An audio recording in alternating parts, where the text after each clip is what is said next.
Hola chicos, pues vamos a continuar con el tema. Esto es parte también del sistema nervioso.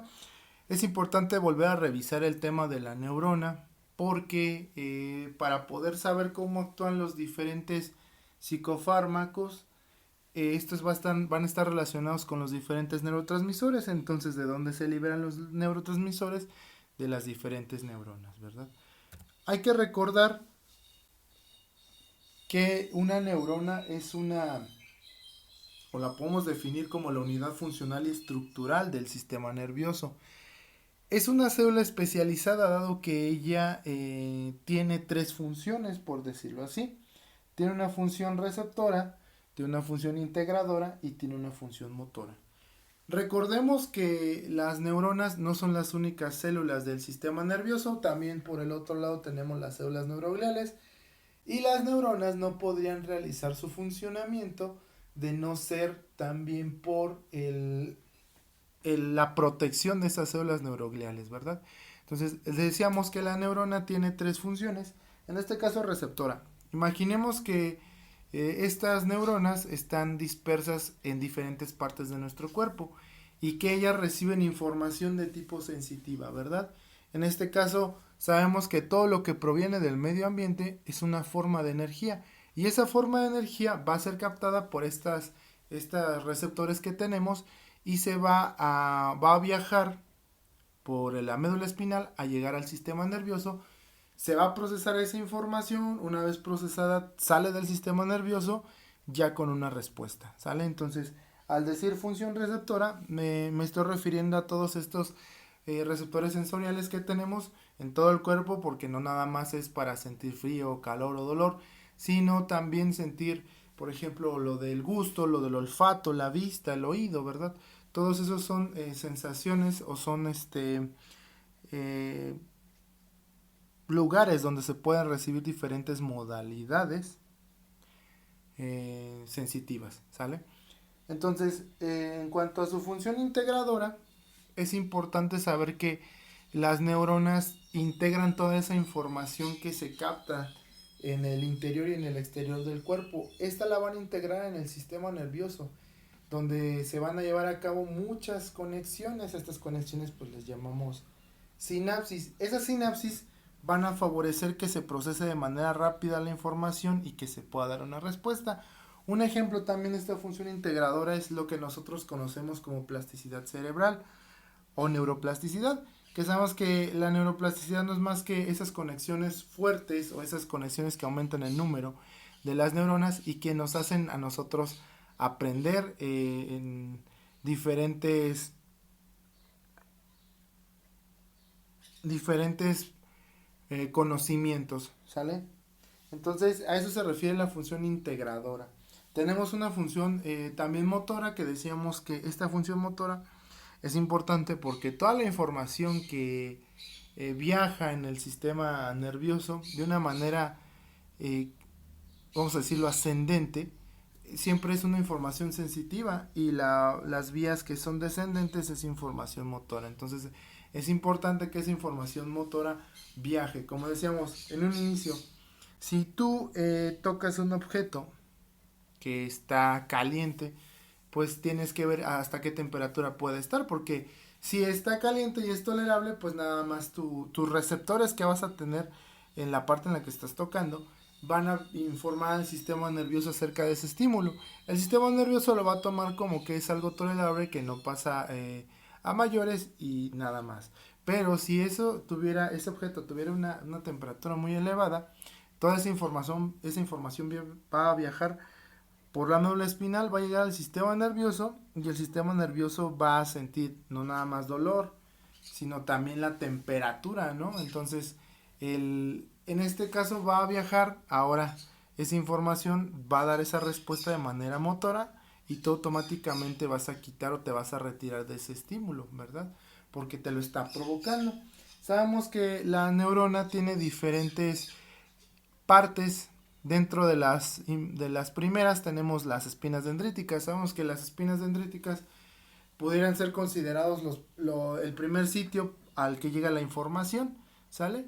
Después de eso vamos a tener las dendritas, las dendritas van a terminar en el cuerpo somopericardium de la neurona, y recordemos que este tiene un núcleo, ¿verdad? Como todas las células. Este cuerpo se va a encargar de procesar toda esa información y dar una respuesta, y esa respuesta va a salir ¿por dónde? Por el axón, ¿sale? El axón tiene la característica de que habrá algunos que tengan mielina y otros que no tengan. A los que tienen mielina se les conoce como axones mielínicos, a los que no tienen mielina se les conoce como axones amielínicos. Y esta mielina pues va a estar hecha de lípidos, es decir, de grasas. Es un recubrimiento que va a tener el axón y que va a favorecer primero que tenga una protección, porque ese axón al estar trabajando con cargas puede ser que sea como un foquito que de momentos tenga un cortocircuito y pum, se fundió esa neurona, se murió. Y por otro lado también tenemos que va a ser los famosos nodos de Rambier, que no son más que los espacios que existen entre la vaina de mielina. Esos espacios van a hacer que la información vaya dando como brinquitos y llegue más rápido hacia su destino, es decir, que de aquí pase acá y así sucesivamente. Al final de la neurona vamos a tener los botones terminales o botones sinápticos. Estos van a ser encargados de ya transmitir completamente la información que venía de la neurona, ¿sí? Esa información sabemos que es básicamente de dos formas, una que sea un neurotransmisor o sea una hormona la que se va a liberar, en donde pues en la hendidura sináptica donde habrá otra neurona ya esperando esa información y se lleve a cabo esa sinapsis, ¿sale? Esa es la estructura básica de la neurona. Recordemos que las neuronas se van a clasificar de acuerdo a su localización, a su polaridad, a su forma, a su mediador químico y a su función. De acuerdo a su localización vamos a tener que pues va a haber neuronas en el sistema nervioso central y en el sistema nervioso periférico. La diferencia estriba en la sinapsis, dado que en el sistema nervioso central hay sinapsis nada más neurona a neurona, y en el sistema nervioso periférico hay sinapsis de neurona a neurona, neurona músculo y neurona glándula, ¿sale? De acuerdo a su polaridad o morfología, que es lo mismo, vamos a tener neuronas que van a ser unipolares, bipolares y multipolares. Hay quien agrega, o hay autores que dicen que existen las neuronas pseudounipolares, pero pues básicamente tendrán las mismas características que las unipolares. ¿Qué tenemos que decir de cada una de ellas? Bueno, la unipolar tiene un cuerpo, posee un cuerpo y una sola ramificación. Y de esa sola ramificación se van a extender precisamente el axón y las dendritas. La neurona bipolar van a estar, por un lado va a tener dos ramificaciones. Una que sea donde están los botones terminales, o sea el axón, y por otro lado otra terminación donde estén las dendritas. Y finalmente la multipolar, que va a tener numerosas dendritas, que va a tener ya un axón y también unos botones terminales. La diferencia es la estructura sí y también el funcionamiento. De las que más nos deben de interesar son las neuronas multipolares, dado que estas las tenemos en mayor cantidad en nuestro cuerpo y son generalmente motoras, ¿sale?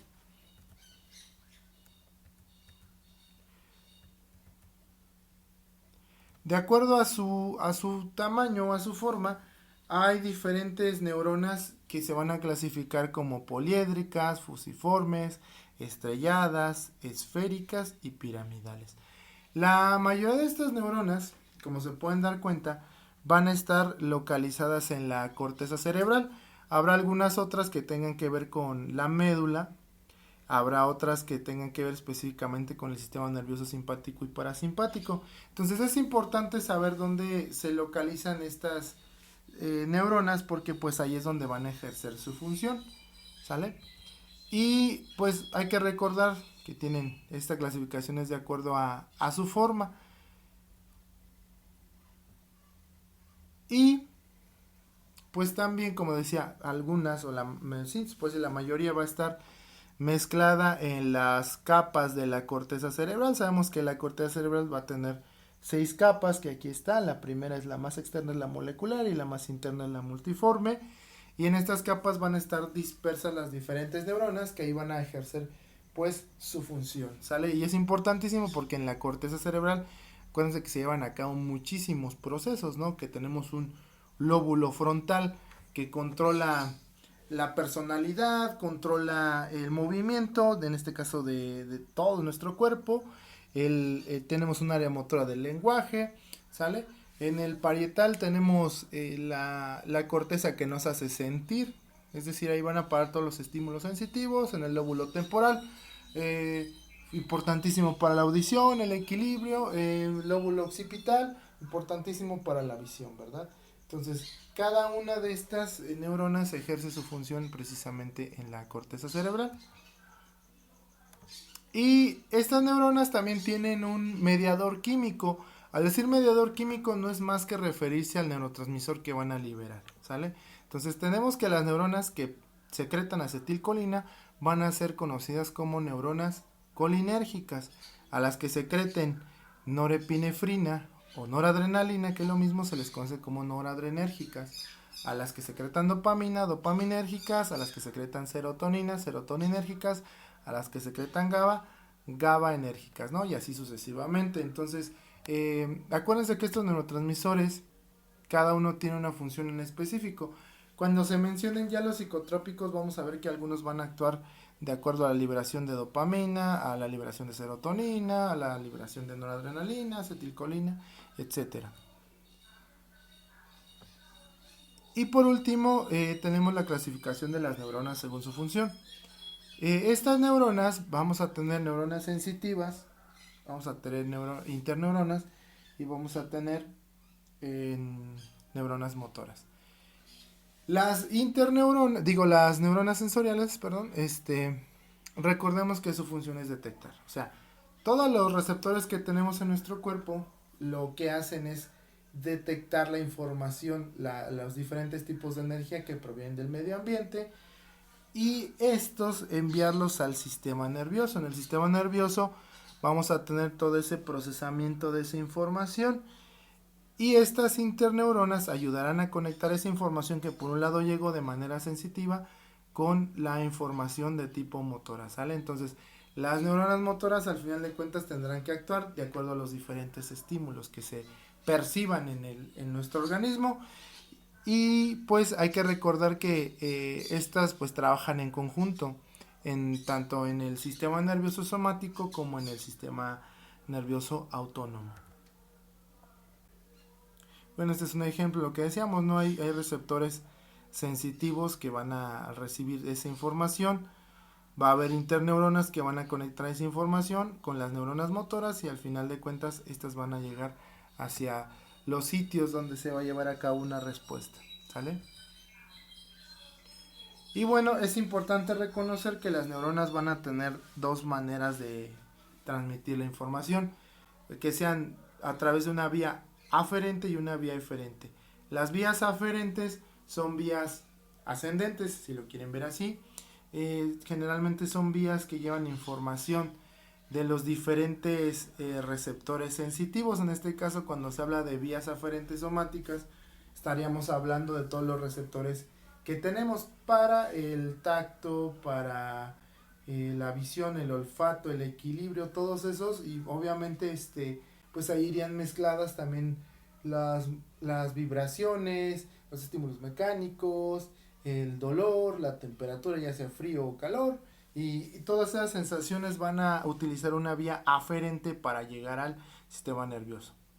Y por otro lado también tenemos que las vías aferentes, perdón, tendrán que ver, por ejemplo, con lo que está sucediendo en los órganos. O sea, al decir viscerales es que hay neuronas que están ahí en esos órganos y que van a captar la información que está sucediendo, ¿no? Entonces, un ejemplo, si yo tuviera hambre, esas neuronas que están cerca del estómago van a informarle al sistema nervioso que hay que comer, ¿sale? ¿Por qué? Porque se va a empezar a mover el estómago, va a empezar a generarse también los movimientos del intestino, y le va a avisar al sistema nervioso que es una necesidad que se tiene que cumplir, ¿no? Entonces va a utilizar una vía aferente. Y por otro lado tenemos las vías eferentes o efectoras, que son de manera descendente estas vías y que generalmente es una información motora la que llevan, ¿sale? Y bueno, recordar que las neuronas eferentes son las que van a llevar esa información, decíamos, de que puede ser hacia un músculo, hacia una glándula, hacia un órgano, ¿sale? Y las otras, pues, las vías aferentes son las que van a entrar, ¿no? Entran al sistema nervioso, salen del sistema nervioso. Y bueno, es importante volver a mencionar el tipo de transporte neuronal o axonal que existe. Tenemos por un lado el transporte anterógrado. Este es el utilizado por todas las neuronas para liberar el neurotransmisor. ¿Por qué? Porque este va desde el cuerpo hacia los botones terminales, o en este caso los botones sinápticos, ¿sale? Que recordemos que el neurotransmisor se sintetiza en el cuerpo, se forma ahí y se tiene que liberar en los botones terminales para que se lleve a cabo la sinapsis. Este transporte va a ser rápido o lento dependiendo del neurotransmisor que se esté liberando, ¿no? Y en este caso pues también dependiendo de la sinapsis, si es excitadora o es inhibidora. También tenemos un transporte retrógrado. Este va a ser lo contrario, es decir, avanza del donde está llevando la sinapsis, o sea, los botones terminales, hendidura sináptica, hacia el cuerpo.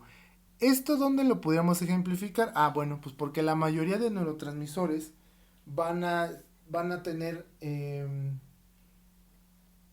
o sea, se va a liberar el neurotransmisor. Cuando se libera el neurotransmisor, que decíamos que es por transporte anterógrado, estos neurotransmisores se unen a sus receptores, crean ese potencial de acción en esa neurona. Automáticamente, una vez que han hecho su función, el neurotransmisor se despega de ese receptor, queda en la hendidura sináptica y esas dicen, bueno, pues ¿qué pasa con esas moléculas? Ah, pues ese neurotransmisor regresa a la neurona que lo liberó, en este caso es como reciclado, ¿no? Y ahí consistiría, o ahí nos estaremos refiriendo a un transporte retrógrado. Sabemos que la mayoría de neurotransmisores van a utilizar esta manera de reciclarse, ¿sale? Y que solo algunos pocos se van a destruir o inactivar, como es el caso de la acetilcolina. Y bueno, para cerrar con esta parte del video, vamos a mencionar qué es la sinapsis. La sinapsis, al final de cuentas, ustedes ya saben que es la comunicación funcional entre dos o más neuronas, pero también es el intercambio de información, ya sea eléctrica o química, que se lleva a cabo entre neuronas, órganos, glándulas y músculos. Porque les decía, por un lado, tienes las sinapsis que son de neuronas a neuronas, pero por otro lado también tendrás la sinapsis que se lleve a cabo entre neuronas y órganos, específicamente por ejemplo los del aparato digestivo, o los que tengan que ver con todas las hormonas, las glándulas sobre todo, y también músculos. Acuérdense que en el sistema nervioso somático, la sinapsis que se lleva a cabo generalmente es de neurona con músculos, pero en este caso el músculo esquelético, que es voluntario. Y por otro lado, en el sistema nervioso autónomo, estamos refiriendo que la sinapsis que existe ahí entre la neurona y los músculos son los involuntarios, porque pues sería el músculo liso básicamente y el cardíaco el que estuvieran ahí controlándose, porque pues tienen que ver con el funcionamiento, ya decíamos, del sistema nervioso simpático y parasimpático.